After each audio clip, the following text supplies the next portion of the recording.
April of 2015. There are 3 of us that are at large. The third one is Burr Bennett, who is finishing up his 8th year, and Bill and I are finishing up our 4th year. And the way I see these, we try and do these quarterly, as close to quarterly as we can.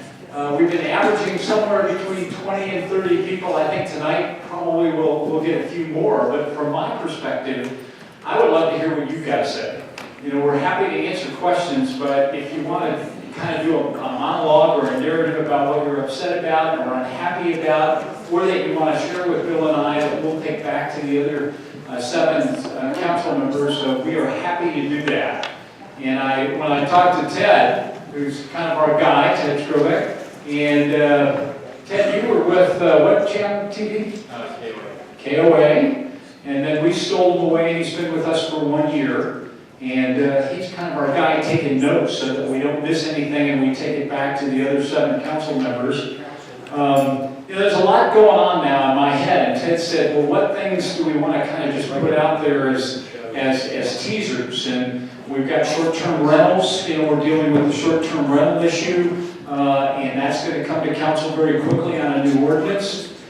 We've got an ordinance that we passed quite recently about camping near the water areas, and that's kind of tied with our homeless population and what some people might call our ruffians that we've got in the community. Public safety, I think, is an issue that's close to all of our hearts. We've had more homicides this year than we have had in previous years, and more very serious automobile accidents with people killed. Traffic safety, public safety, big issues. We've got a fire department that is a part of a local union. They've got an issue at hand in terms of whether they should be allowed to have collective bargaining. They currently don't have collective bargaining, so that's another big issue that we're dealing with. We've kind of come through the storm with Banning Lewis Ranch, but still a lot of work to be done with that 20,000 acres in terms of how it's going to be used for the betterment of the city. We've just hired a new CEO for our utilities, Mr. Air BNB, which he will be sworn in by Mayor Southers on next Tuesday, over at the plaza. Am I forgetting some hot topic issues, Bill? The bicycle, I read about that. Bicycle, absolutely. Yeah, you know, people either seem to really like them or they really don't. Yeah. You know, and Bill and I are both eligible for Social Security and Medicare, and so for us it's a little more challenging, especially when it gets dark, to see where you're supposed to go. I live in Old Colorado City, and as you come off of Bijou now, they've narrowed that down to 1 lane, and it's kind of tricky and it confuses me. So we want to hear those things. So we're almost at starting time. Who wants to start out and let us know how you feel? Do you want to come up here or do you want to talk from there? Hey, just tell us your name. Okay. And watch your face the group. Yeah. We'll kind of go to the corners like this and we can knock all of us. All right. Yeah. My name is Andrew Dalby. I'm a trustee for a property owner that is adjacent to the Dublin Whitening project. Can you tell us what being a trustee means? Sure. It means that the property is owned by a trust, and I run the trust. There you go. So, and then just a full disclosure, I actually was Bill's roommate 18 years ago. So, I'm concerned because the entrance to the property that I'm trustee for and the church that's my next door neighbor was not designed according to the traffic manual, the city's own code. And then I have spent the better part of a year in negotiations with project manager, Clyde Pickering, and with the city engineer, Mike Chavez, trying to get that resolved. And we go to meetings, we have an agreement, city would renege. We get together again, have a meeting, come to an agreement, city would renege.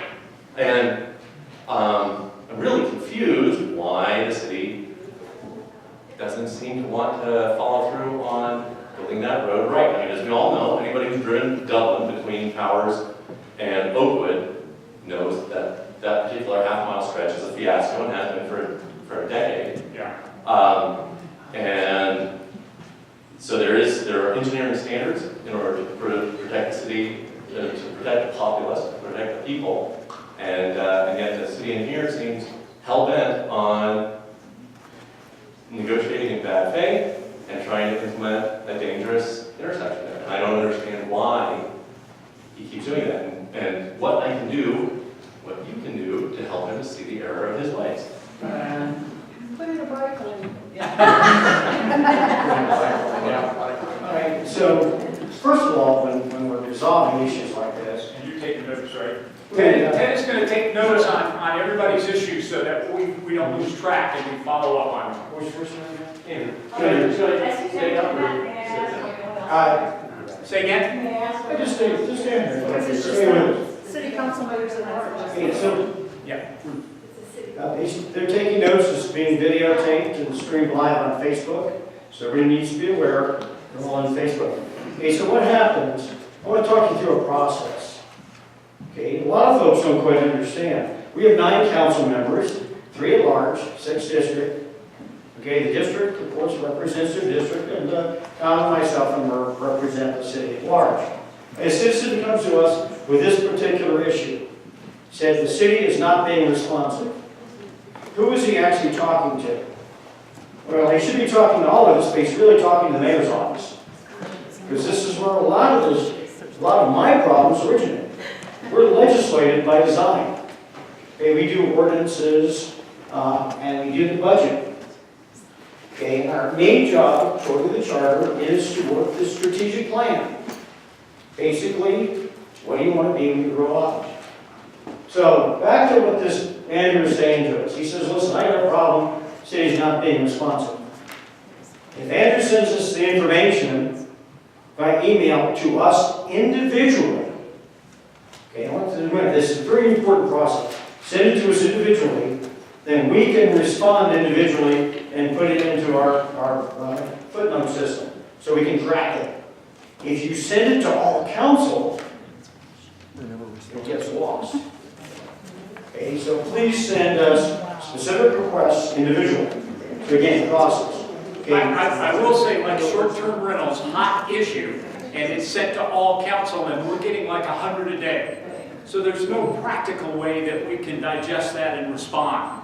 But if we get them individually, then we're a lot more likely to. But what I can do is I put it in semi-track system as well, and I track how fast it happens. I also get to review his documentation to see who's been in good faith, who's been dragging their feet, and sending a note to the various staff members and saying what's going on, why is it going on, and they will respond the same as they respond to Andrew, who said, we have no money. Money's being allocated for something else. Right? And that's there goes the rubber meets the road, no pun intended for the road. Okay, but there are practical applications and practical things we can do. So what we do is we reach in the system and start tapping and saying, please resolve the issue. It's gone on too long. Evidently there's practical application of practical agreement. Let's go to closure, which is one of the problems we have with government as I see it, is called closure. We've got all these issues everywhere, but nobody's bringing any of these issues to closure. So if you send it to me direct, or Tom direct, I will put it in the footnote system, and we'll start pressing the system because we now have a specific asset, specific issue that we can help you address. Fair enough? Fair. Good enough. Good deal. Thanks, sir. Thanks, Steve. Tom, are you going to call the list? Pardon me? You going to call the list? Because there's so many people. Okay, I guess if But it's just, so this is signing so we can keep track, but we're not doing it in order. There you go. Who else is? Sir, come on up since you're in the front row. Give us your name and what you want to talk about. Good evening, Clark Wright. I want to talk about the challenges of trespassers. You call them campers, I call them trespassers. It's not camping.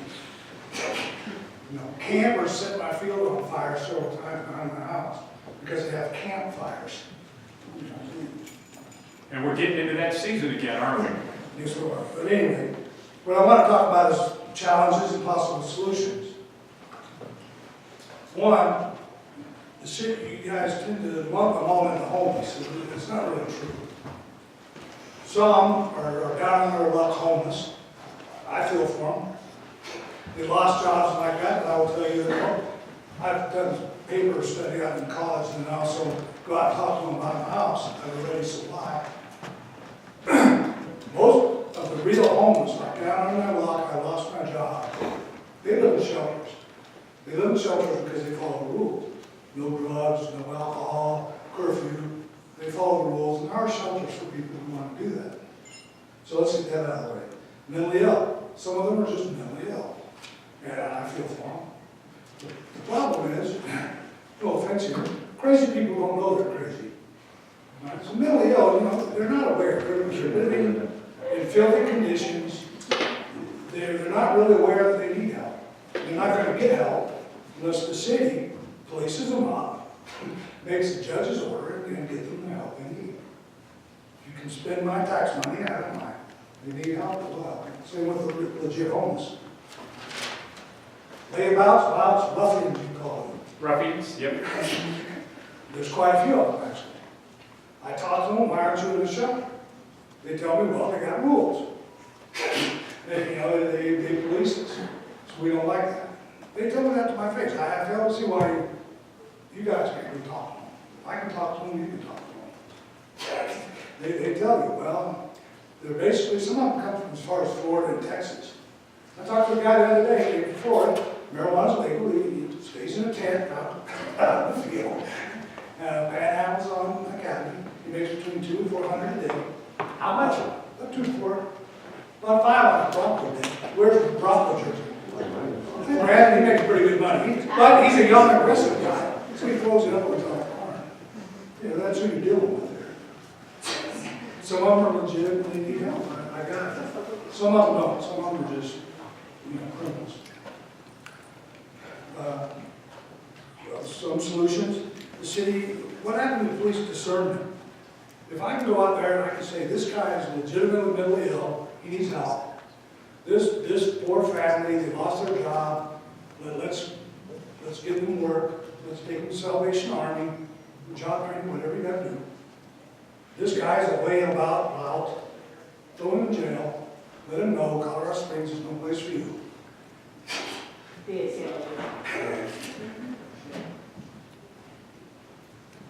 And the city to take responsibility. The mayor watch this? Because I opened up a Facebook page, Colorado Springs Transients. And we're going to look up all the district people, everybody else, what their votes are, what the mayor's is, what the mayor candidates would believe about this. It's solvable. It's easier to, what I always get is what the hot team has. And hats off to them, police officers. The bottom line is, the more advocates, then they're really interested in things about it. And the city won't allow normal police to deal with it. So you got 5 people dealing with the whole city, and they're more or less advocates for them. Not so much about, where's our advocates? If I go catch some money on it, if I let a pedophile at my home, and he does something, you'll hold me responsible. Why isn't the city responsible? I know Tom wants to answer this. I can't wait to jump in. Before I pass this over, how many of you think we have a homeless problem? Uh-oh. Seems like we have a problem. We do have a problem. We have a terrible, and it's getting worse. And we have one man, Andy Phelps, which the mayor hired a year ago. He works for the mayor, not city council, but remember, city council, we have control over the budget. We have control over the money. So that impacts the mayor and his entire staff, including Mr. Phelps. I talked to Mr. Phelps yesterday. He attends a lot of meetings with us at community centers, whether it's Hillside or the West Side Center.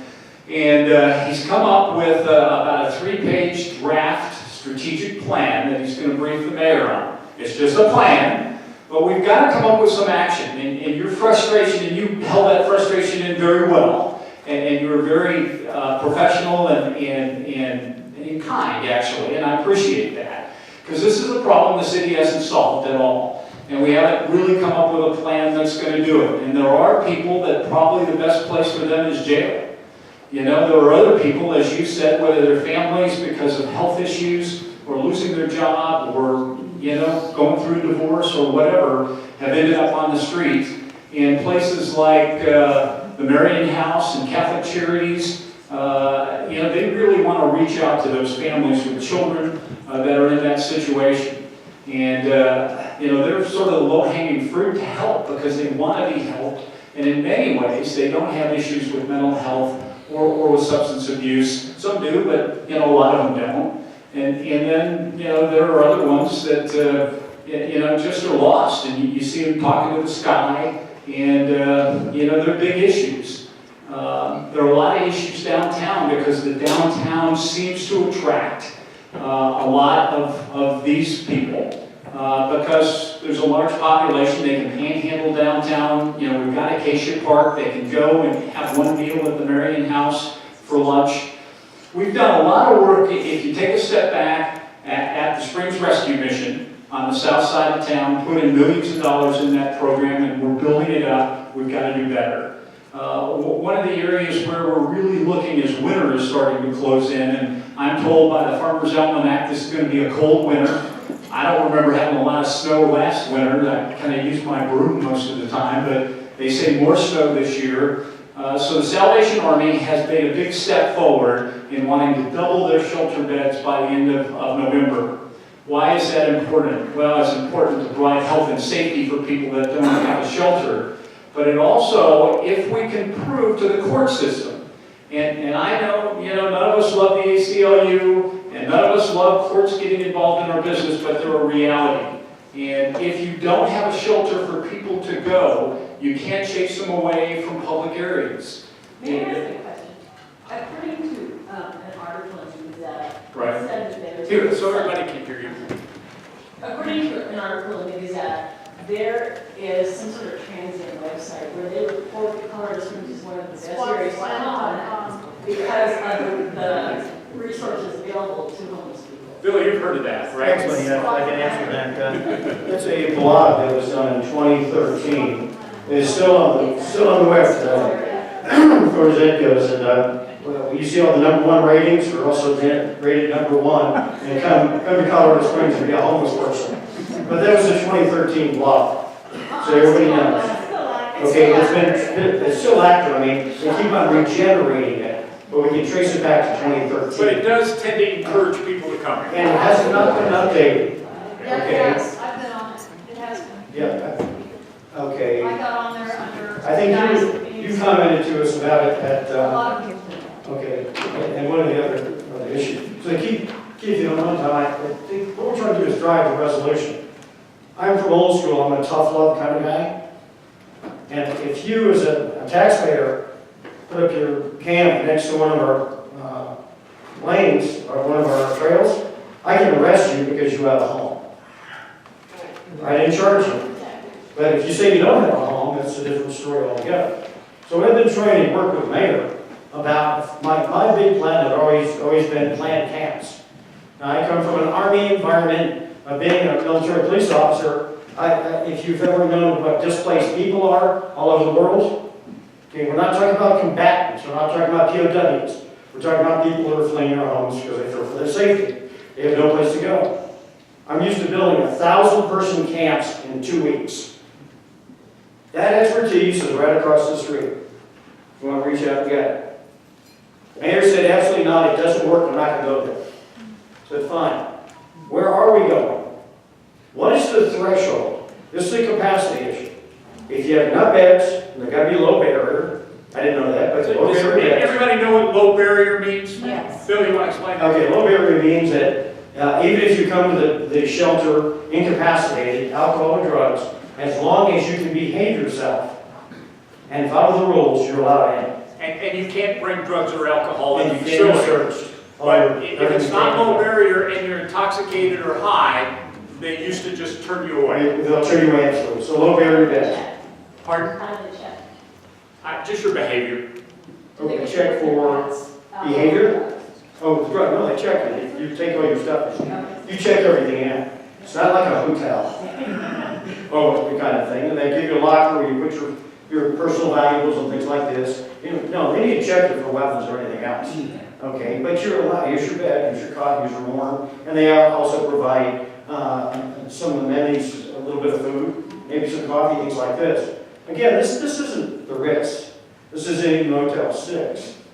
It's basic living conditions that help these folks out. And again, put them in a single location. And you may be surprised at this, because neither the Rescue Mission or Salvation Army is enthralled about taking everybody. It's a normal order of business, ladies and gentlemen. You want to take the people who want to be helped. All right? And some of these folks obviously don't. Now, we have an anti-camping law. I want it enforced. Okay? I've been told by our city attorney's office that once we reach the threshold of 550 low barrier beds, we can start to enforce no camping. And when I say enforce, I'm talking about enforce. I'm talking about sweeps and everything else. I've asked that there be a PR campaign prior to this period to notify everybody this is what we're about to do. Please comply. And then act on it. But there's another secondary situation we just heard a minute ago. And I saw it again tonight. People giving money to panhandlers on the street corners. All right? As much as we said please and put up signs. I actually came down 24 up here a little while ago, and somebody had defaced the don't give them money signs. I wonder who did that. Okay? Talking about aggravating. And there's a lady standing there with a puppy. Right in the active lanes. Okay, as we're driving around, going, just everybody's trying to get around. We need to help each other to get this resolved, and we can't do it if we're not going in the same direction, not working for the same thing. So I committed to the mayor that I would vote for, first, $500,000 from your general fund, our general fund, to help set this thing up. We're getting other monies for other locations to help not only the building, the capital improvements, but also for operation and maintenance. Sir, I know you raised your hand twice. Yeah, so you said set it up. You talking about this encampment or? No. We're talking about low barrier in Rescue Mission and Salvation Army. Well, sir, I want to hear about. Hi, James Garrison. I'm a retired Army officer and a concerned citizen. What I'm concerned about here is how do we make Colorado Springs less enticing to those who are homeless? And I'm all about squaring away the folks who are homeless, who are ours. Like, we need to take care of those folks. I'm not insensitive in that respect. But when we've got criminals camping on the waterways and polluting the area and all that kind of, what's it going to take to round those folks up and get them out of here? Well, we don't round anybody up. First of all, that's not an appropriate thing to say. Well, political terms, but they need to get out. I guess most of you agree that if we rounded up the politicians, most of the problems would go away. But in this particular case, okay, what we're trying to do is by taking away the option of camping anywhere you want to, and thereby hiding. And that's what the key is here. You're hiding. Okay? Once you're told you have to move and keep moving, all right, you make the decision. Either come to our low barrier beds or move to El Paso County. And we're working with the county to make sure that they are in sync with us. Okay, so both these issues don't happen. The criminals will leave. I assure you, they won't camp in our particular environment. Statistically, 70% of all the homeless that we've been able to talk to are local. It's that high. Okay, because face it, they don't know where else to go. I would not select Colorado Springs during the winter as a personal place that I want to bed out of. Okay, so again, let's try to be practical. Let's realize they're not all here for drugs. All right? And there's all kinds of issues, and we all have compassion and empathy. Okay, but we also have common sense. We also are directed to solutions, and we expect them to honor the same laws and requirements as we expect to do. Bill, we want to hear from the people. I'm sorry. And kind of the rules of engagement are, if you raise your hand and you're polite, we'll give everyone a chance to get whatever question they have out, comment, get something off your chest. You're first, and then you sort of, and then. I'll get one chance, so Well, until everybody's talked, you get one chance. I guess one of the questions would be, as far as the improvements of the Spring Rescue Mission and Salvation Army, are all the other nonprofits in on this? Are they going to be supplying, the campers with equipment to camp illegally while they're spending all this money? I mean, is everyone working for the same thing? Okay, well, I can answer that. The answer is we don't stop nonprofits from taking their own action. Okay? We've asked them very succinctly to be part of the solution sets. Everybody wants to be part of the solution sets, but everybody's absolutely frustrated. But until this action, until all this money was spent to try to anchor the homeless into certain locations, okay, the churches had actually talked about hosting homeless in their own vacant parking lots and properties. Now remember, if you own a piece of property, you say they can camp there, technically and legally, they can park there. Okay, so remember that. So again, there's a lot of minefields on this thing, and we just got to be careful about it. And we ask everybody to please help us out, be part of the solution set, and most of the folks will help you out to do it. And there's a group called Continuum of Care. They've been around for quite a while. Faith-based groups are a big part of that. United Way is a big part of that. We're trying to make sure we coordinate these efforts. It's been a shotgun effort. We're going to do better as part of the strategic plan to deal with the homeless population. We haven't done well. We can do better. They do a point-in-time count, and I don't know how accurate it is. They do that in February, and we were somewhere around 1,500. I don't know how accurate that is. And again, the ones that, the younger males, that can be very aggressive, that's where I want our public safety, our hot team, which is our homeless outreach police team, only 5 or 6 people. We got to do better. We're talking about doubling that. That's probably not enough, but we are sensitive to it. It's not that we're ignoring it. I want to go ahead and to you, man. Give us your name and your issue. Hi, my name is Mike Applegate, and I want to shift the conversation a little bit. Do you want to come on up? Come on up, Mike. First off, thanks so much for doing this tonight and being here with us. We really appreciate it. Ladies and gentlemen, I am here as a representative of the Neighborhood Preservation Alliance. Some of you may or may not have heard of us. There's several lawyer cases in the crowd tonight, and I'm speaking on their behalf. And so our issue is, yes? Put the mic up. Is that any better? Thank you. I appreciate it. All right, so Neighborhood Preservation Alliance, I'm a founding member, and it's growing every day.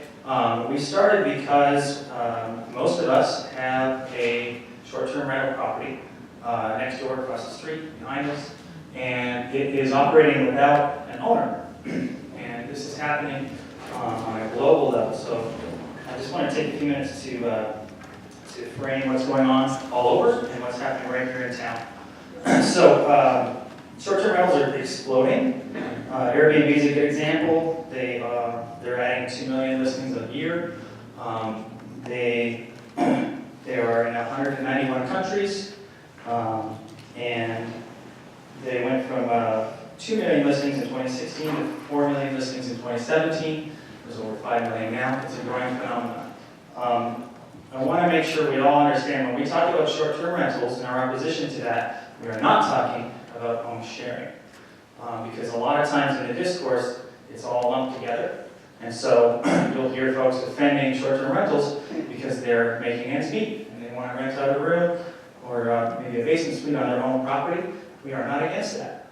What we are against, though, is when full houses or apartments come off the market for us residents that live right here, and they become revolving doors of strangers from California and Illinois and wherever else they come, and you have now lost your neighbor. And beyond that, you've lost, and we can have story after story of folks right here, you've lost the peace and enjoyment of your own property that you bought in a residential area for. And so that's why we feel strongly that this is very much something that's happening here quickly. We haven't exploded here yet, but it's about to. Many cities have tried to do an ordinance like we're about to do. It doesn't have as many teeth and is trying to be balanced on both sides and allows expansion, unlimited expansion. And what they've had to do is go back and say, I'm sorry, we actually have to limit it now to primary residences. cities like Nashville, cities like Austin, Texas, cities like New Orleans, cities like San Diego, Barcelona, all over the planet, Paris, New York, San Francisco. I do not want our city to be another statistic when we can learn from the data that we've seen out there. So, it's growing, and when I say exponentially, in 2013, our city had 69 Airbnb listings. Today, there are over 3,000 Airbnb listings. That's 4,400% growth in 5 years. Okay? And it's just taken off. So we can assume that it's going to continue to grow. I've got all kinds of other cities, I'm not going to bore you with that. Yeah, please try to help us with time. Yes, sir, absolutely. I appreciate it. Should So, we on behalf of about 5 or 6? yeah, there's at least 6 or 8 of us in the room. Okay, so the point is, it's growing fast, it's in our city, and if we don't limit it right now, then it's going to continue to explode, and those of you that don't have one next door or across the street are going to, if we don't put sensible regulations. So, if we can do a primary residency requirement, if we can cap it, and when we say cap, we mean cap it like about 2,000 or so. If you hit that, you guys as council can always increase it. So we're not saying no to everybody, but at least you get a sense of what's happening. Data is very hard to find in this issue. So if we do cap it, we can keep a lid on it, and then there's other things we can discuss about keeping the platforms accountable, and just getting the data so you can make good decisions. So, thank you so much. Angela's done? Yeah, I'll start. We've got an ordinance, several council members have been working with our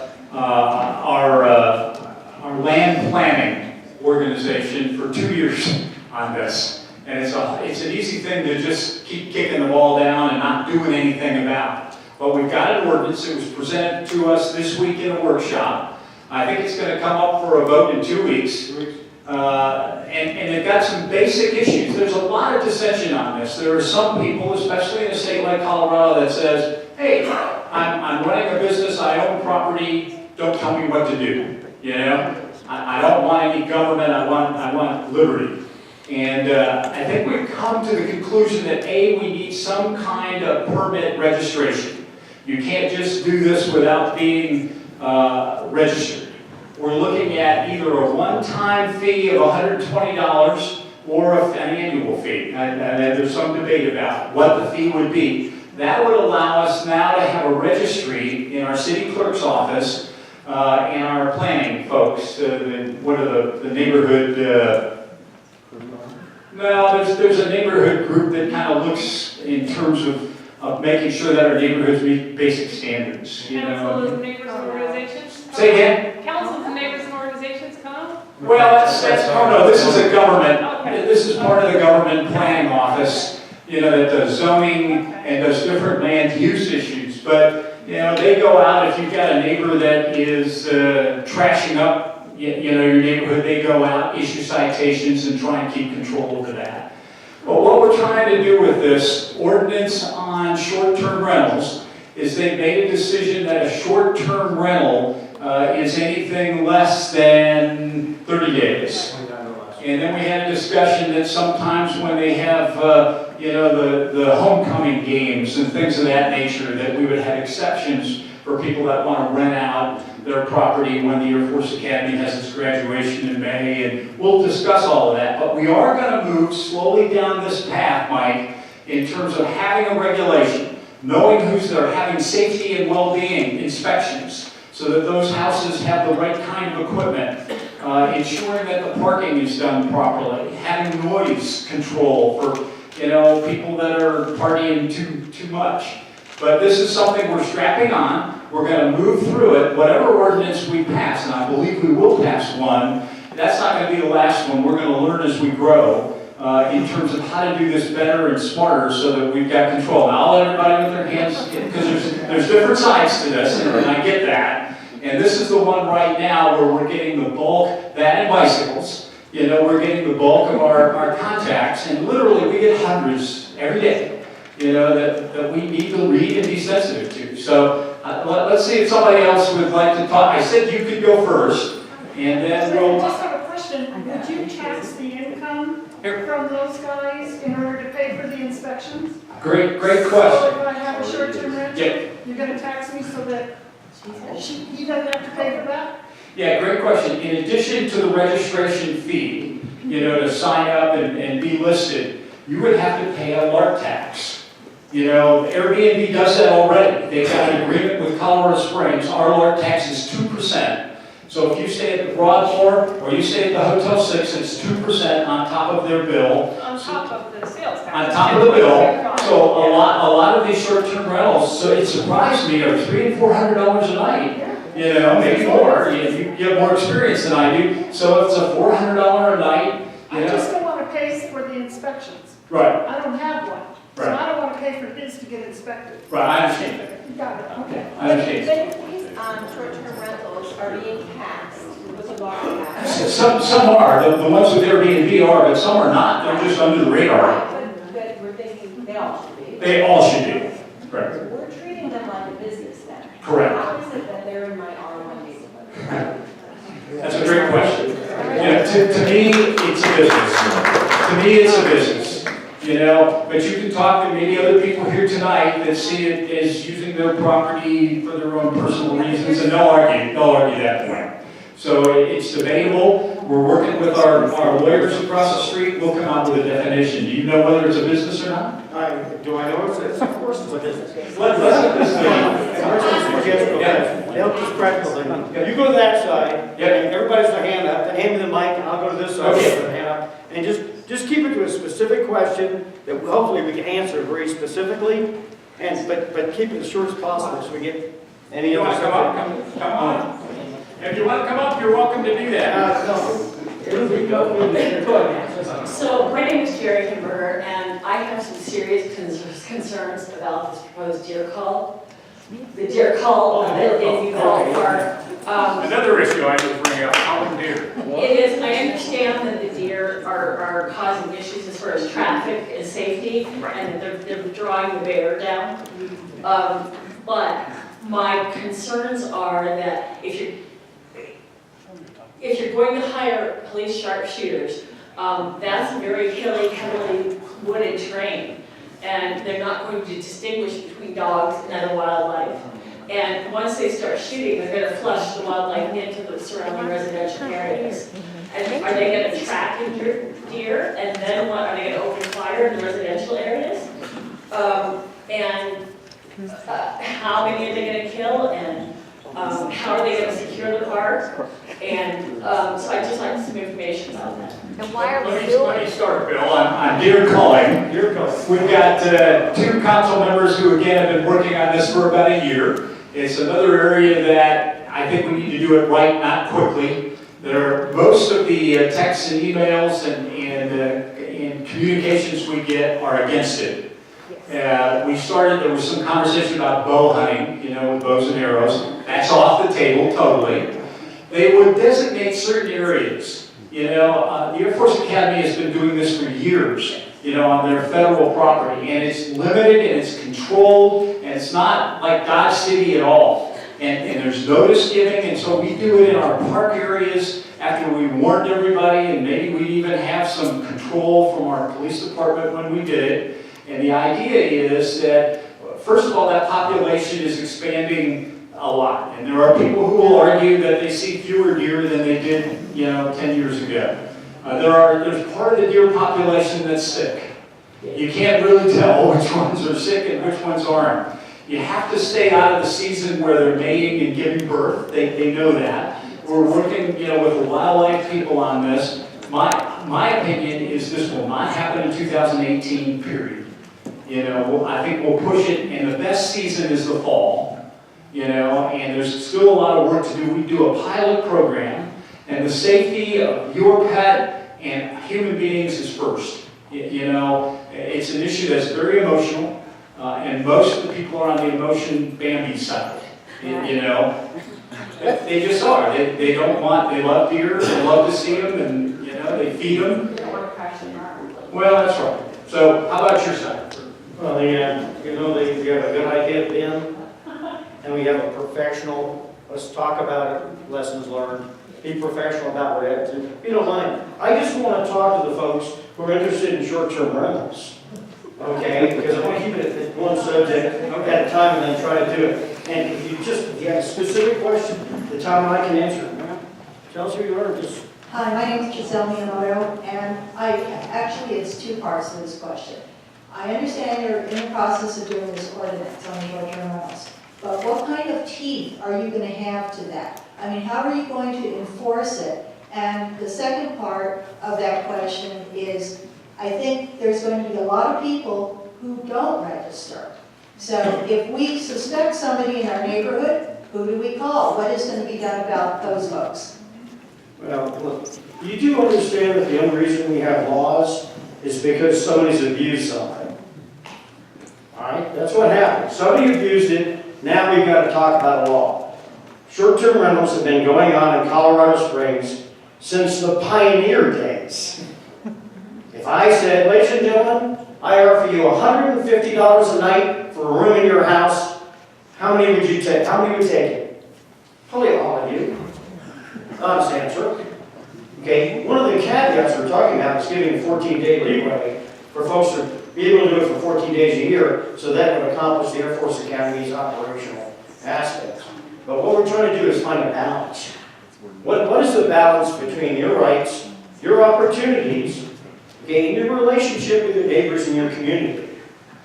And that's what we're trying to do. I call it the wisdom of Solomon until somebody says, no, slice up the baby. But here's what we've got to do when we look at this thing. We have to have a mechanism. You've got to be able to call a clerk and the recorder because it's a licensed event. It's a licensed event, you have a place to call. One of the proposals is on the placard that you have, within 1 hour, we have to reach somebody at that location who can resolve a problem within 1 hour. One of the other suggestions is you have to live in the residence in order to rent something out. Okay, we have 300 to 400 homes in Colorado Springs today who are year-round short-term rentals. That is a business. I understand that is. I didn't mean to get through. All right, I'm going to keep on zipping back and forth. And to answer your question about enforcement, it's like stop signs and stop lights, you've got to enforce it. Right. And that takes manpower, and that's what we intend to do. And what you would call our city clerk's office. You look on our website, and there will be a place specifically for you to call to register a complaint. Yeah, the police are not going to get involved in this. Right. This is something we have to do administratively, and we have to hire the staff to go out and enforce it. And people who aren't registered, the only way we can catch them, quite honestly, is when neighbors, call it in. And remember, the cost of admission is if you complain, they lose their license for a complete year. Automatic. I mean, if we substantiate the complaint. Also remember that it's the council's position, you'll hear it consistently, we have something called COS, which is cost of service. Regardless of what we ordain, use that term loosely, okay, we automatically put a cost of service in. Whatever that cost is to the city to manage and enforce that particular ordinance is part of the cost of that particular fee or program. Okay, so you understand that. It's a cost of service issue. That's what we talk about. We're not putting extra fees on it. We're not adding overhead. We're just putting the cost of what it takes us to do it. Sir? Hi there. About short-term rentals. I was here at your work session on Monday all day, and I want to tell everybody else that the council is really working on this hard and really thinking about it. I was impressed with the discussion you had. I want to point out two problems with the solutions you're proposing. Great. One is a limit on the number of short-term rentals. We don't know what the number is now. So think about what's going to happen for the people who aren't included, who already have a short-term rental. And number two on that, how are you going to, once again, you're going to force it underground with the people who didn't make the cut because they will see it as arbitrary and capricious. And you will open yourself to a lawsuit because you granted a right to somebody else for zoning and not them. The other problem, and this is one to really think about, is that exemption for the 14-day thing for homecoming and all that, Right. everybody will want that, just like the medical marijuana. And how are you going to determine who's going to keep track of how many days they've had for 14 days? Great question. Great question, thank you, sir. Yeah, thanks. And that's not. We'll bring that back to the council. Thank you, council members Murray and Strand, for having us. I'm Michelle Hurtado. I've had a short-term rental here locally for over 10 years, so I'm very well integrated into our neighborhood. Neighbors know us. We are very closely connected, and oftentimes our neighbors have friends stay with us. With that being said, I wanted to also commend your willingness to really look critically at the different components on both pros and sides of the issue. Also echoing my fellow patron here, in sitting in the session on Monday, one of my primary concerns was that 14-day exemption. It will be impossible to police. They're not going to have the same levels of safety standards and fire codes and everything else that's obligated to those who are running legally. There are actually only 205 short-term rentals that are fully legally permitted here with sales tax licenses and everything else. So I would like you to consider that exemption, because I think it flies in the face of the reason the ordinance is being considered. You would vote for no exemption? No exemption, but I'm actually very supportive of the short-term ordinance. I believe that it helps put standards in place. It gives an outlet for neighbors if there are complaints. Right. And it gives property owners an opportunity to continue to rent, whether it's 30 days, 29 days, or anything in between. Anybody else on the line? Thank you for that. Quick back, behind.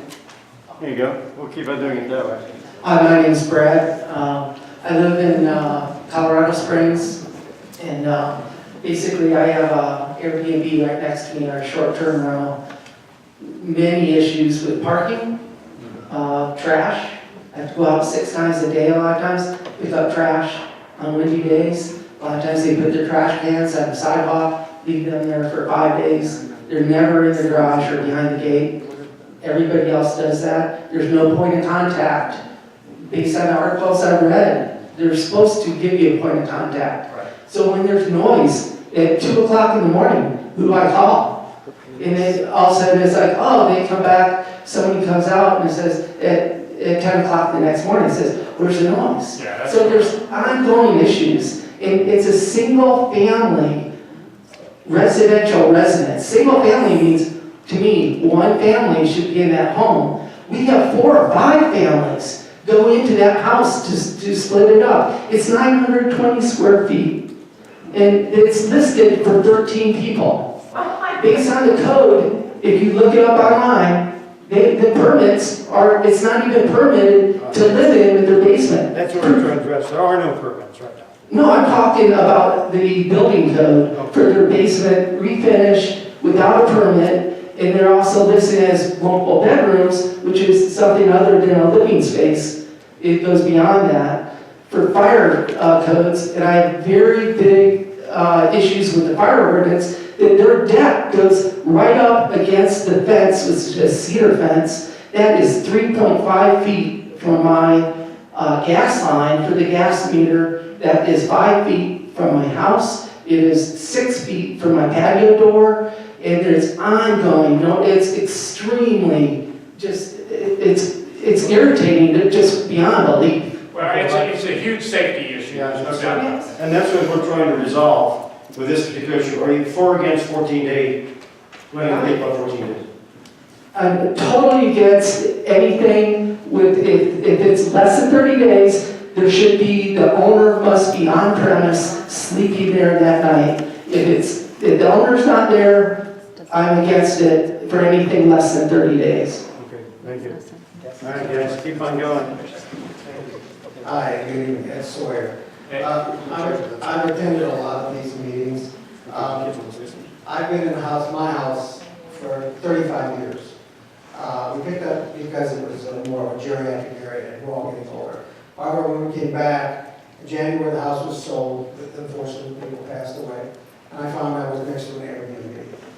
Since July 9th, I've tracked how many cars have been in there. As of today, there's been 106 different cars in that Airbnb. In 3 months.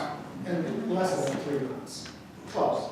We don't know who it is. They have the pad like a realtor on the door. They're coming and going all hours of the night. As far as code enforcement, I'm waiting. I called a week ago about them parking on the sidewalk. They don't park in front of their house, they park in front of my house, and they park on the sidewalk.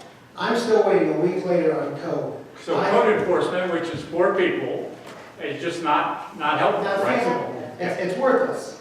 I've tried to deal with them before. By the way, the average Air BNB is $112 a night in Colorado Springs. Okay, that's good to know. If you want to find out what's really going on, the latest issue of Money Magazine, couple in there, $75,000 a year they're making. And they clearly say they're a business.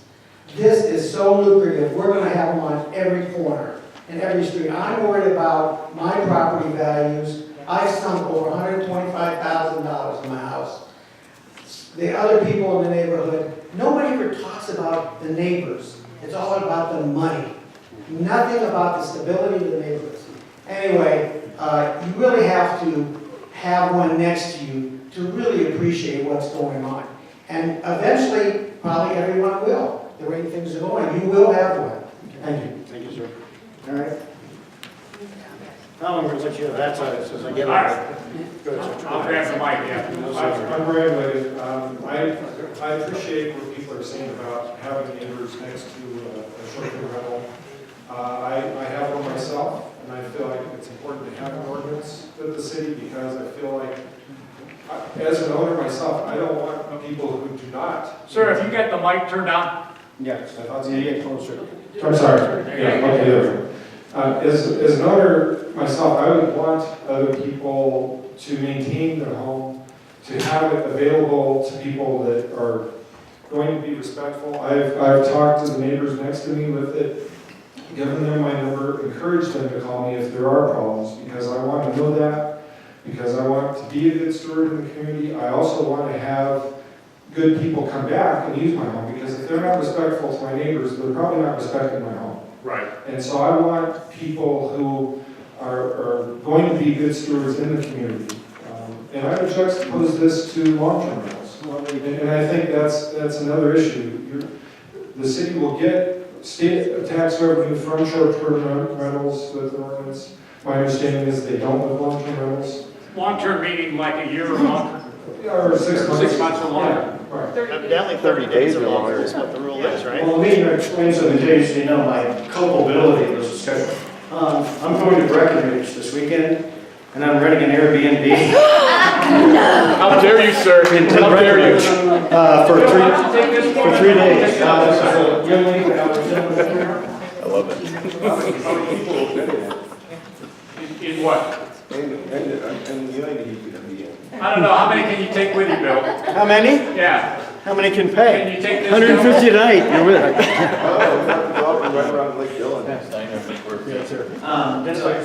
Yeah, my name is Ryan Decker. My wife and I own Air BNB. We actually moved in March following stuff from the city saying that it was okay as long as we pay taxes, which I was going to be so that we could continue paying taxes. And so we, anyway, I wanted to get her to talk because she actually runs it. So then we did this like a kind of second income so that we could stay, so she could stay home with my daughter. So we lived in that house for 5 years, and we talked to both of our neighbors. We want to be respectful. They both have our numbers. If there's ever an issue or anything like that.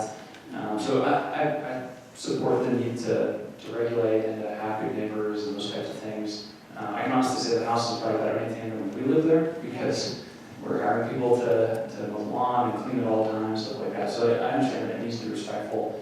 But in our new neighborhood, there's no HOA. We have long-term rentals that are on the street. They have 4 cars parked on the street on either side of the street. Other neighbors have chickens. I mean, there's all sorts of colorful things happening in the neighborhood. We're working hard to make sure that our guests are respectful of those types of things. We're able to review them to make sure that that is the case. So I think there's room for an ordinance, but not just like this. I mean, this is not our primary residence. We're still very much in tune with it. We'd like to actually be able to do more. So you're just talking about balance. I think balance is important, but not just wholesale only primary residence. I think that or to, like you said, juxtaposing with the long-term rental. Bill, let's do this woman, and then let me have it on this side, okay? So you know how they added me in Brick? Right here. My credit card. Hi, I'm Jen. We have kind of a similar story to them. I had children really young, and because of that, I didn't get any work experience. And so when we moved here, we bought a duplex. And we decided to do Airbnb one side of the duplex. And it's been this enormous blessing to our family that I can stay home with my 4 children and care for them and still run the duplex. And we did our due diligence. We saw that there was the 405 bulletin that was posted, that they were legal when we bought the property, and we maintain it. We've never had a complaint from our neighbors. I'm always on top of it. But if it goes to single, if it has to be your primary residence, we're in a duplex, and we rent out one side of the side of our duplex as an Airbnb, and I'll have to give up basically my job, and I don't have the skills to go get another job by the time I pay for daycare. Please don't take that away from us. Like, please come get us. All right, obviously the short-term rentals is the hot button issue. Sir, your name and your issue. My name is Jeremiah, and I just had a couple of thoughts that I wanted to share. By and large, support the ordinance. I was at the Planning Commission session a couple weeks ago and really support the spirit behind it and appreciate everything that everyone's doing. Yeah, even the Planning Commission was split on that 4-3. Yep. Yeah. So a couple things, just a couple thoughts, and one of them is to her point, when we limit ourselves to primary residence, folks that are running primary residence, to me, I tend to like to go to professionals, if I'm gonna get my hair cut, or get some type of medical procedure done, or even if I'm renting a place, I'd rather, have an experience with somebody that really knows what they're doing. So that'd be one thing, just allow those of us that are professionals that put our lives into building a community and create a community for visitors that come to our town and pay all kinds of taxes that help us, subsidize our cost of living. It just would be great not to limit it to just folks and their personal residence.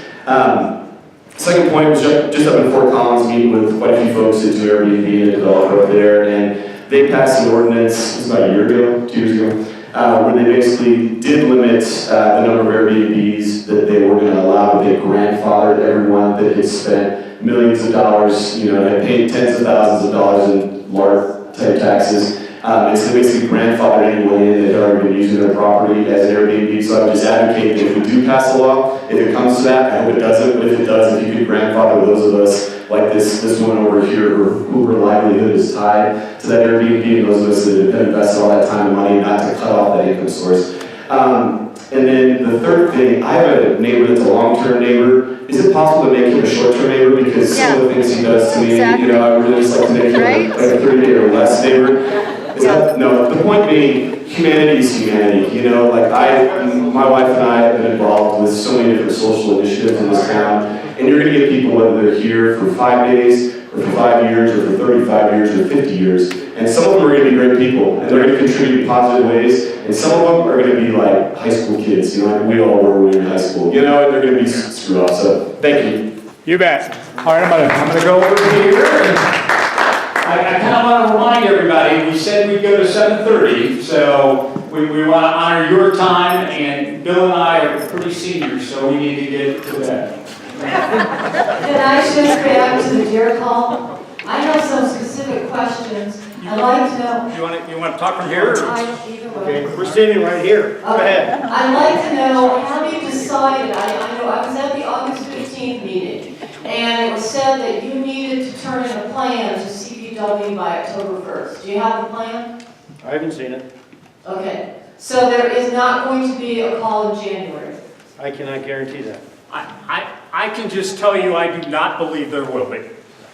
I can't control that either. I haven't seen any plans for it. We're already coming into October on the first, Monday next, so. What do I have to do to get specifics? Send me an email and say, I want specifics on the deer situation right now. And I have 3 concerns I'd like to express, and I'll do them fast. And if you send them to me an email, oh yes ma'am. We will make our emails, our cards available to everyone in the room. Okay, I'll do these fast. Can I do these? Go, yes. Okay, first, I question the DPW's deer numbers and the method at which they arrived at them. They did a flyover and a mathematical formula. That should not trump what people are seeing on the ground. I've watched the Pine Cliff herd for 30 years. It has dwindled to almost nothing. Where there used to be 30 plus, now it's like 7 at best.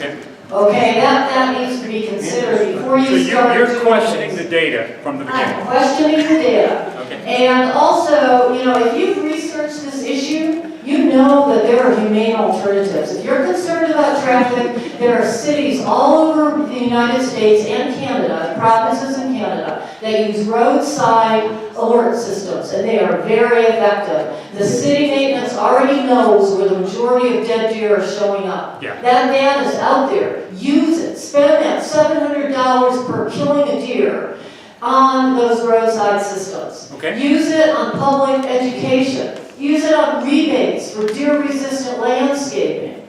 There are other things, there are better things you can use it on. And lastly, this is my last one, please. I got one. Okay, after mine. I am sickened by the attitude that it's okay to kill female deer when their fawns are old enough to survive on their own.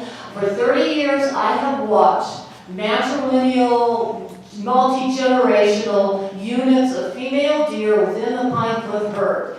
Just because a fawn can survive on its own doesn't mean it should have to.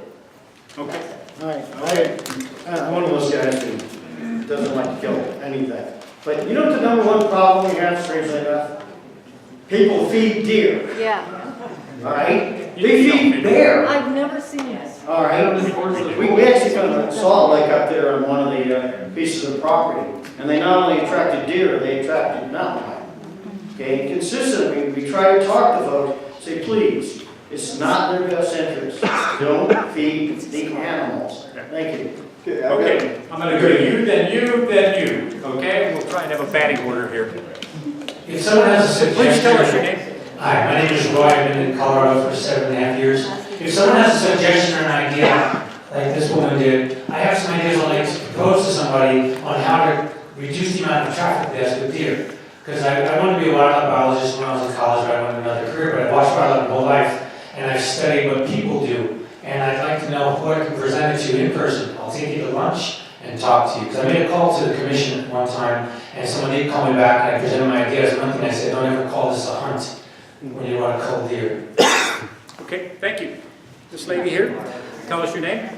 My name is Marcy Rogers, and back to Councilman Murray's statement, when he said that when the homeless situation, when we reach 550 beds, that the no camping laws can be enforced. How far away are we from reaching that 550 bed? Right now today, we're at about 310. Okay, and we rarely have any vacancies, and the weather's been beautiful. So once we get into the cold weather, and we need to get people in, we need about another 250. And that's what we're hoping to do at the facility downtown for the Salvation Army, and increasing what the Springs rescue mission. But the Springs rescue mission is a long way from being completed, aren't they? Well, they've been working on that for 2 years, and they think that they will have enough beds to reach this 550 by the end of November, along with Salvation Army. It's going to be a combined number. And we think we'll be in good shape then to start issuing citations. We're going to start what we call a homeless court in our municipal court here. And we want to treat people humanely, but we've got to get our hands around this and control it. And right now it's not. Okay? If you would take it and tell us your name. And then if you could hand it to the woman behind you when you're done. Sure. My name is Brandon. I'm here just to talk about the short-term rental issue. I don't own a short-term rental, I don't operate a short-term rental. But however, I'm relatively passionate about property rights and securing the future for choices for people that, as technology changes, that opens up new technologies and new ways to experience our town and city, that we protect those. The city's put together an ordinance, which we've been part of putting together, which has been good. There's definitely some things in there that are a little restrictive, but let's come up here. We want to let them know that the way that the ordinance is written is actually pretty well done. Nobody's really happy. The unfortunate thing is when we went to the planning or the council work session on Monday, there was a lot of fear, a lot of uncertainty, a lot of doubt being thrown around in the room. Fear of, the amount of short-term rentals taking over our city. Mike Applegate here says that there were only 69 in 2013. But I would question him, what kind of data tracking did we have in 2013? Were there only 69 in the city, or were there only 69 that were tracked? Right? Now he says there's 3,000, when according to his data that was presented at the Planning Commission, there were only 1,500. So let's look at that. There's 290,000 housing units in Colorado Springs. You take 1,500 of those, you divide it, what do you get? You get less than 1%. That's less than 1% of our housing stock is going towards short-term rentals. Do you think that that is a big portion of our housing stock going towards short-term rentals? Not today. Yeah, not today, that's correct. But and you can add your exponentials to it, but our city is growing, so it'll grow with it, right? So you're talking about less than 1%. So, at what percentage does it become an issue until we get to a point where... Yeah, so here's the other thing is, how many complaints does the city have on record? They've been on record stating that they have 12 to 15 complaints. There's no place There's no place to report it, but you know what? People have been calling the city. So that's where they're supporting. So, okay, I have the microphone. If you have the microphone, you can talk, but you don't. So please be quiet. Also, in addition, 63% of the hosts in Colorado Springs are females. 9% of those hosts are teachers. 52% of the owners live in moderate to low income houses. Most of these STRs that you think are going to go for affordable housing, they're not, $100,000 properties. These are nice properties that have been fixed up, had lots of money put into them. The city wants to go ahead and talk about capping. Yeah, I know. He had his long time to talk, so anyway. I know. So we'll talk about the taking issue and eliminating. So if you put any kind of cap or limit, you're definitely going to be having a taking issue. When you alienate or discriminate against someone's right to be able to use their property in a way that was advertised for more than 2.5 years on the website of Colorado Springs, that 405 says and encourages people to invest in STRs. This was just recently taken away. So you've been encouraging STRs with no regulation, and now you're putting in extremely strict regulation. So with that, we have a legal issue to go against it. In addition, the Texas Supreme Court, the Texas Supreme Court has now sided with short-term renters. And you should look it up because you guys want to mention Nashville and Austin. And now the Supreme Court has deemed that it is okay to use your home as a short-term rental because there is no difference between a short-term rental and a long-term rental other than the daytime. So nowadays is all the same there. Amp this out real fast.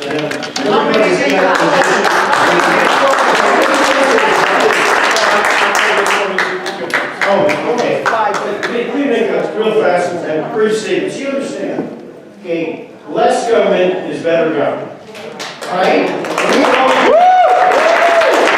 Having said that, all right, we're looking, and I don't care what courts can yell at me all they want to. My job is to protect neighborhoods. Right?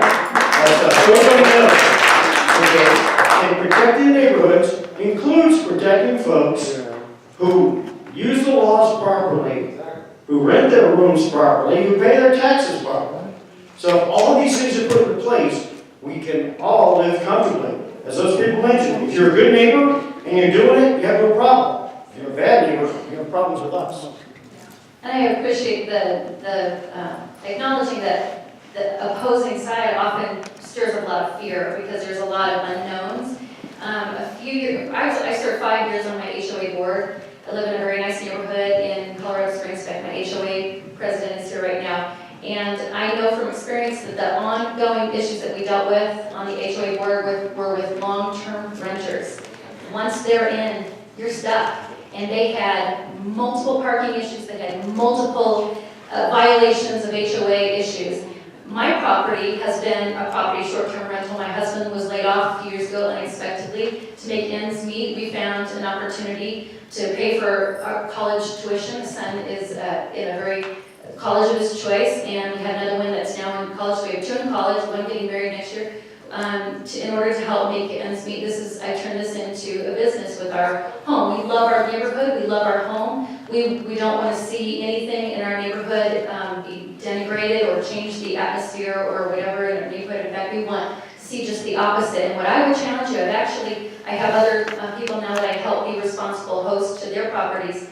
What I would challenge you to do is look at the neighbors in your neighborhood that are doing short-term rentals, take a picture of those homes, and then take a picture of the long-term rentals. It's a night and day difference, and I will challenge you to see, because if I don't get the opportunity to use my home as a short-term rental property, I'm being very responsible about it and how I do it, then it'll be a long-term, and I'll be running to UCCS students, and you know what, they can smoke and do whatever they want and have parties and park and break violations, and you just might be stuck with that. So I would challenge you to get the other side of you. I was shut down at my HOA annual meeting last night saying that they didn't want the other side's opinion and feedback. So I would encourage you to get some other feedback if you're on the opposing side. Thanks. Okay, with that, we've got something new and different. You know, that's what we want to hear as we're coming down the home stretch, okay? From my perspective, this is new and different. Okay. I know we're passionate on both sides. I get that. I live in Pleasant Valley. Does anybody live in Pleasant Valley here? I live in Close to it. So Pleasant Valley has a park that is an anchor to the neighborhood. And a developer from Texas has come in, and he is taking these homes and he is making them gigantic and beautiful. They're gorgeous. They do not fit in with our neighborhood. Okay? But his thing to me was, oh, this is just going to raise the value of your home. What he has done is he's flipped the first one. It's a VRBO. It's gigantic. We've seen up to 11 cars at one time in that house. We've seen volleyball teams in that house, right? He's now flipped another one. It's an Air BNB. He's flipping a third one. Now I want you to picture this park right here, the anchor of my neighborhood, and this is my house. His job right now, his ambition, is to turn all of these homes into his part of his business. And now, my R1 neighborhood, as it was zoned when I bought it, that was my right. Still using it for residential use. No, it's an R1 neighborhood. And that's what I bought into. So now, I'm going to have no neighbors on my left, no neighbors on my right. Thank you. No neighbors on my left, no neighbors on my right. The playground that's in the front of my house, I don't know who's there anymore. When this used to be an anchor to my neighborhood, I have lost my neighbors. And I think that's getting lost in this conversation. So you're right, whoever spoke before that the Airbnb houses are beautiful, that's true. And there are long-term renters that are awful. That's true. But what is also happening now is when I'm not home, I can't tell my daughter, just go next door, right? When she is locked out. Because we don't have a next door anymore. Now we have a hotel. And that's what's happening in Pleasant Valley. And the people that put all their hard-earned money into buying a home in an R1 neighborhood, their R1 neighborhood is being taken away. Okay, thanks.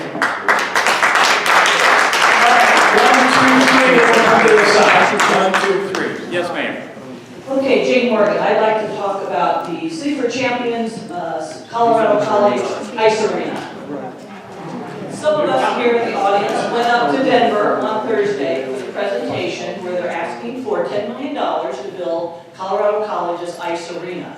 It was supposed to be a practice arena. Now it's going to be a 3,000 capacity arena. So many of us are concerned that they're going to be dropping this ice arena into our neighborhood, and they say they have adequate parking for this ice arena.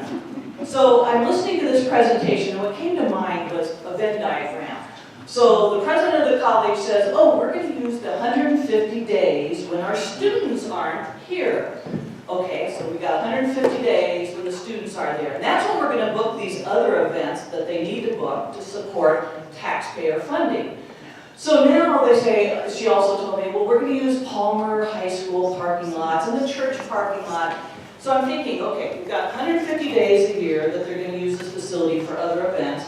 And now they say that they're going to, well, then first you got to assume that the people want to book their events during those 150 days. And now that probably shrinks it down. And then when Palmer High School parking lot's going to be available, that shrinks it down. And then when the church parking lot on the weekends will be available for parking, that shrinks it down. So I'm thinking that's probably maybe 75 to 100 days a year at the most when the students won't be around, but their cars will be, and the staff will be, and their cars will be there. And they're now dropping arena into our neighborhood. Where are you going to put that?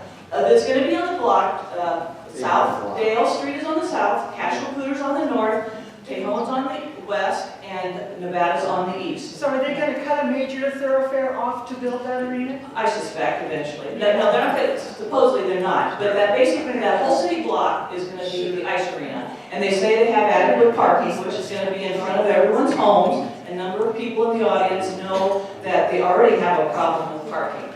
So we are concerned. I mean, I think most of us say, build your ice arena, but have a parking plan. I've asked the college now 5-6 times for the parking plan. The president says she doesn't see why. I can't see it. But apparently the facilities person says, why do you need this parking study? Because I want to validate whether there's adequate parking in the neighborhood. So I'm asking city council members to ask for this parking study done by NES. So if you would request, I'd appreciate it, because the traffic engineer, Kathleen Crager, is saying she won't meet with the neighbors to discuss parking until she sees the parking study. Colorado College won't give it to us. So we're kind of in that catch-22. So that's all I have on that, but I know there's other people in the audience that may want to talk about this whole thing. Thank you. Yes. Thank you. Bill, thanks. If you were there. And I was there. Say now, I drove up to Denver. So you understand, everybody understands the concept of this operation. They're building a soccer stadium, okay, down by the Warehouse Restaurant, right off 24, 10,000 seat capacity, and a multi-story building and apartments and mixed use behind it. And then down on Colorado College campus, bordering what the lady said, they're going to build an ice hockey arena that's also supposed to be used for Olympic events. And this is all being done under the C4C label. Now, so you know, on the working group meeting on Monday of this week, as soon as I got back, I sat down and I asked the mayor's representative, Jeff Green, to give the council a formal presentation of this entire plan with specific references to a traffic plan and a parking plan. Good. Specifically asked. Thanks. I promised you, and then this lady, and then we've got to come across. We'll never get there, guys. Yeah, so my name is Cheryl Brown, and I'm also talking about this arena. And this is a great audience because it's all about neighborhood. So we've got this big CC, they're swallowing up homes left and right in our neighborhood. And what do we have as neighbors? We have students. That's not neighborhood, because these students come in, they are very short-term, they don't really, much leave the house. We're losing our neighborhood. And so now we're not only losing our neighborhood to parking lots because they just on Weber and Dale mowed down the house and they want to put 55 cars behind residential neighborhoods. Okay? And so now they want to put an arena, right here on, right in the middle of the neighborhood. So we have an arena with no parking plan. We have CC buying up houses left and right. And you want to talk about VRBOs or whatever. Talk about an organization that has so much money that they're just buying up houses left and right. And we are sitting here as neighbors going, oh my gosh, what are we doing? Our neighborhood is gone. It is just being destroyed one house at a time by one very rich college. And every time they come in and want something, the city, I don't know, there was a guy here earlier today that said, my gosh, I can't get the city to do anything for me. BCC. And they come in here and say, I want this, and will you get it? Just like that. You know, and then it's kind of like, who is representing the neighborhood against CC and the money?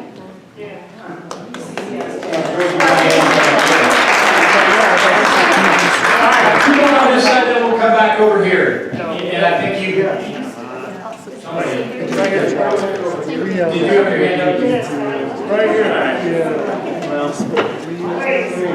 My name is Russ Porter. My subject is the new bike lanes. And it actually coincides with everything we've been talking about here. The town is out of control. Cut the permits you're issuing in half. We've got to get our town under control. I had an unfortunate reason to call 911. I was put on hold. There was a man at my feet dying, and I was put on hold. Somebody called later that evening and reported prowlers around that home. 1 hour later, I was contacted by the police department.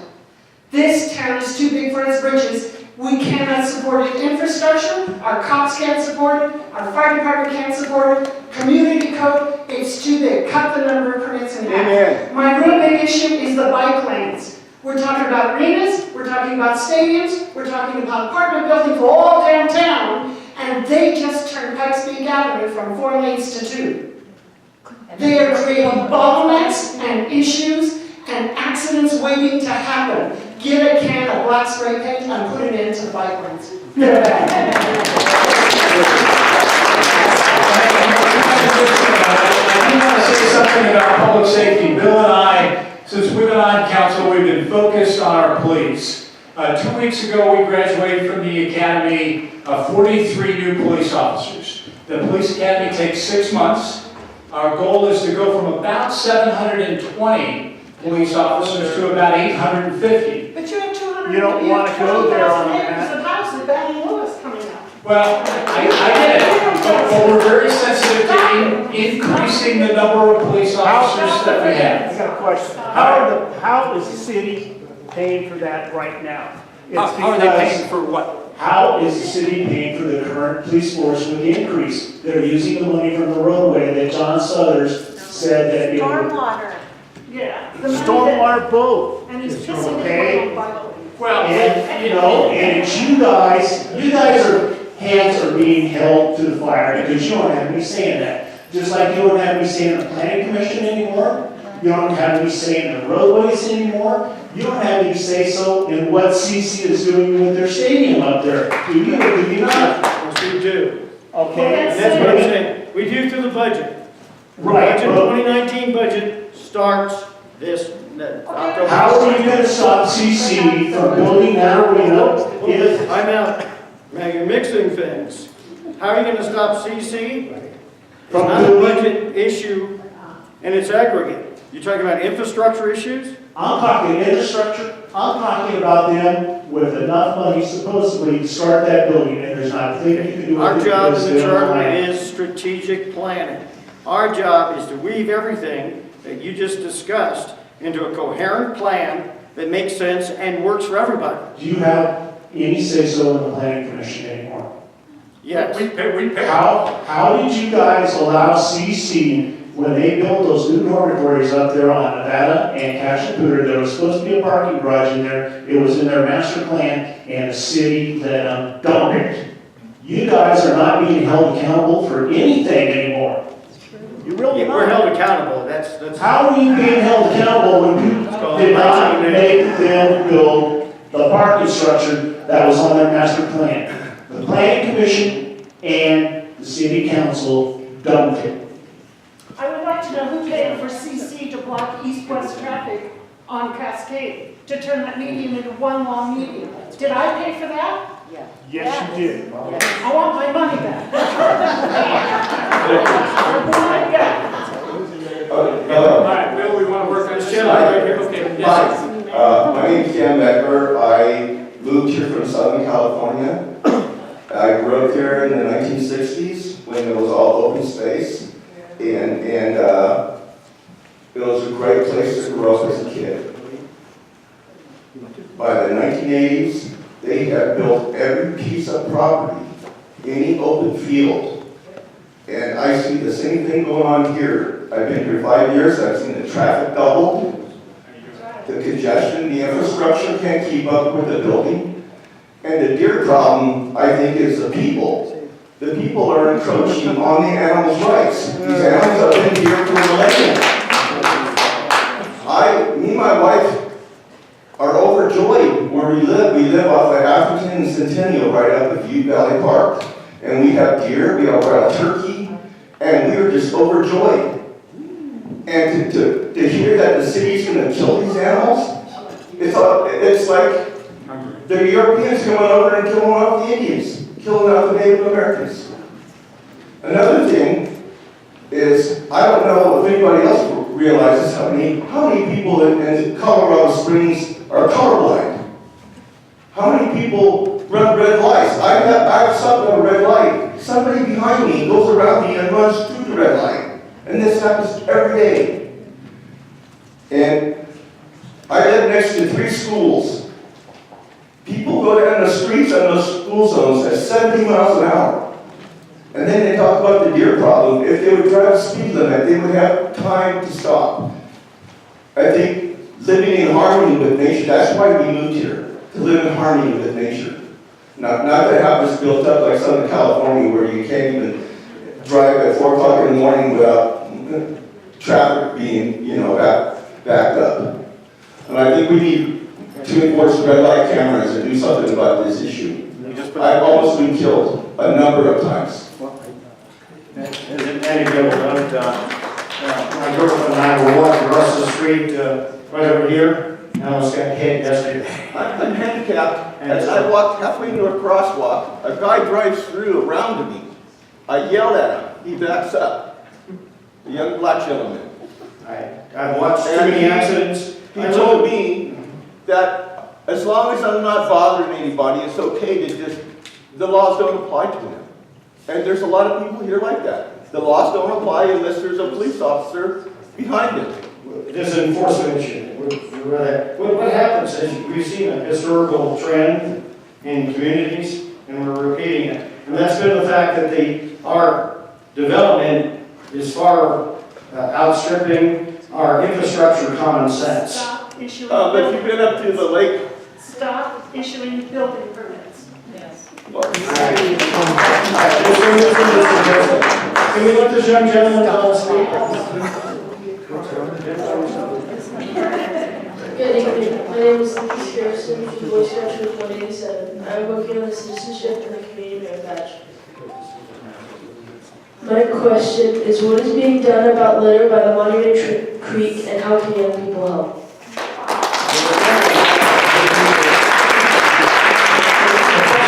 What about litter on Monument Creek, and how can the people help? Interestingly enough, this is Creek Week.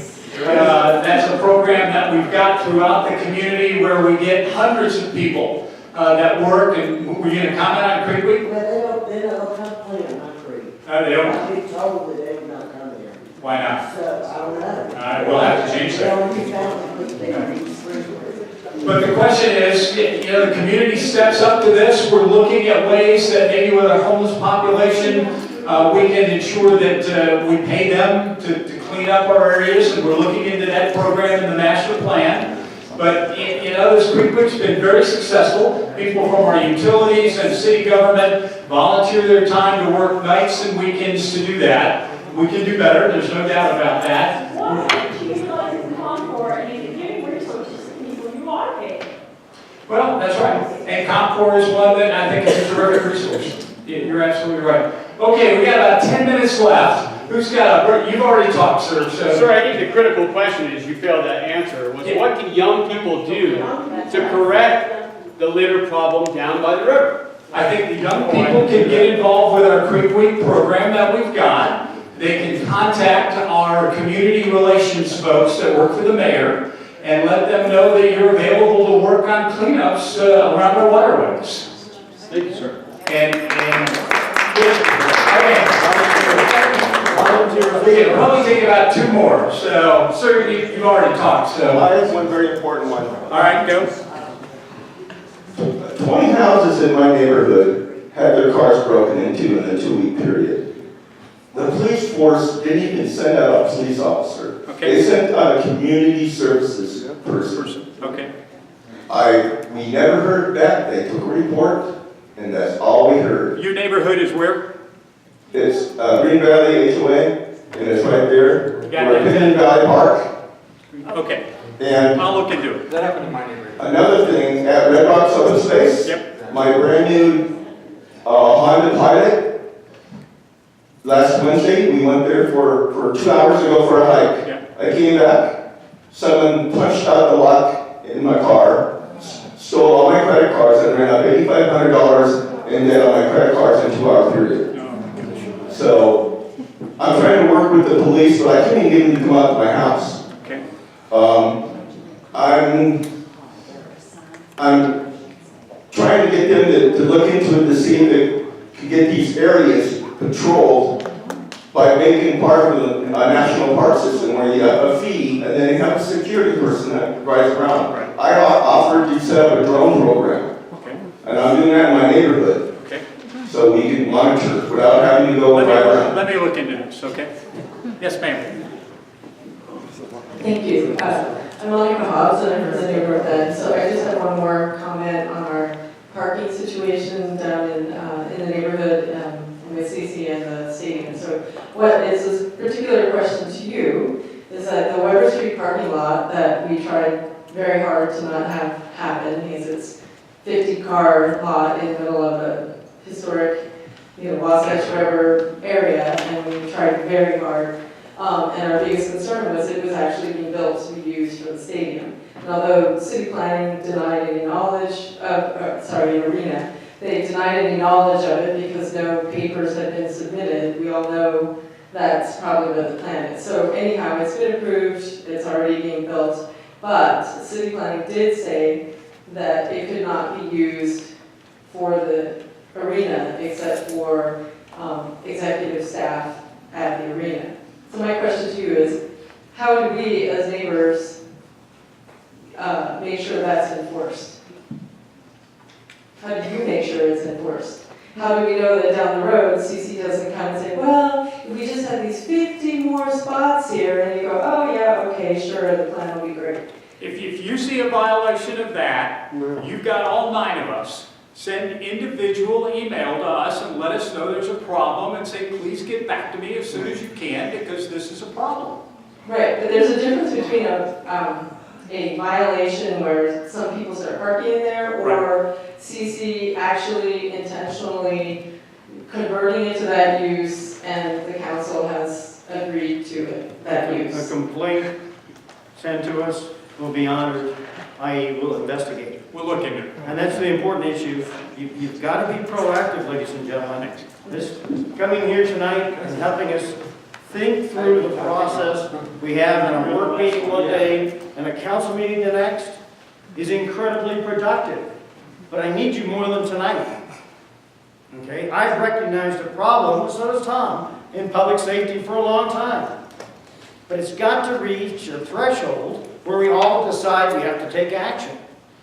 And guess where the action is? Over at the CAB, the mayor's office. How many of you have contacted the mayor's office and got a reasonable response? Guess